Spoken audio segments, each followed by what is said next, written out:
Hi, I'm Bob Lasher, Manager of Community Relations here at PSTA, and welcome to our second installment of Bus Buzz, a new communications tool where we answer your questions about, well, not just PSTA, but transportation and transit in general. One of the comments I've gotten an awful lot over the years has to deal with PSTA always running empty buses, or with buses that have only 2 people on them. I can assure you, you don't carry more than 14 million people a year on empty buses. But like most other transit and transportation agencies, there are portions of the routes and times of the day when the buses have less than a full load. It's not really different from trains, from planes, cruise ships, or roads. We're at Drew Street, McMullen Booth Road, 2 very busy roads in Pinellas County. But by 9 o'clock tonight, they'll be pretty much empty, and they'll stay that way until the morning rush hour. And our bus system works pretty much the same way. This is the very end of the Route 60. It runs east to west along Gulf to Bay in Clearwater. When the buses come by here 40 times a day, there's usually nobody on them. The bus makes its turnaround, and hundreds of drivers are going by looking at an empty bus. But what those drivers don't know is that within a mile and a half, once it goes by Clearwater Mall, most of those seats are going to be full. Here, I'll take you aboard and show you how it works. We've boarded at 10 a.m., a time of day when ridership is at its lightest. Here's the load leaving Clearwater Mall, and as it continues along Gulf to Bay Boulevard into PSTA's Park Street Terminal in downtown Clearwater. Definitely not empty. Now let's take a look at another route. This is a time-lapse video taken aboard PSTA's Route 52, beginning at the Park Street Terminal and continuing to 49th Street by the airport.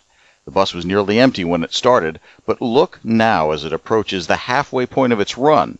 Standing room only. Now, on weekdays, there are 4 periods when PSTA buses will run empty, and that's when the buses are traveling to and from their routes. The first is before daybreak for the morning rush hour. Then many buses return to the garage as part of our reduced midday service. Then they head back out again for the afternoon rush, and finally empty buses return to the facility as service ends at various times throughout the evening. Another question we hear frequently is, why doesn't PSTA run smaller buses during the middle of the day when ridership is lower? There are many reasons for this, not the least of which is the fact that it would involve massive amounts of money to add a fleet of smaller buses. Plus, the federal government strictly limits the number of spare buses a transit agency can have to ensure it doesn't overspend on excess buses. Because of financial and federal limitations, PSTA must invest in buses that are large enough to run on any route and still accommodate rush hour crowds. Additionally, PSTA would have to hire many more drivers to take the smaller buses to and from the routes, while others bring the larger ones back to the yard. And since our maintenance department already runs 24 hours a day, 7 days a week, PSTA would have to hire more mechanics to take care of the additional vehicles.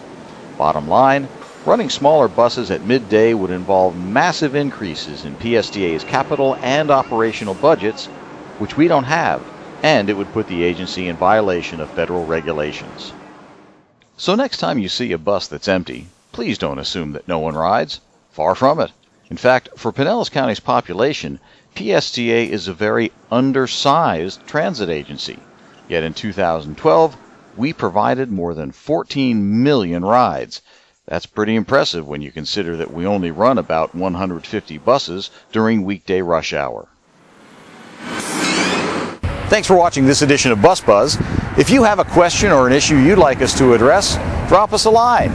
You can send us an email at ride@psta.net. That's RIDE@psta.net. Or look us up on social media, Facebook, Twitter, LinkedIn. Just look for Ride PSTA. We'll see you next time on Bus Buzz.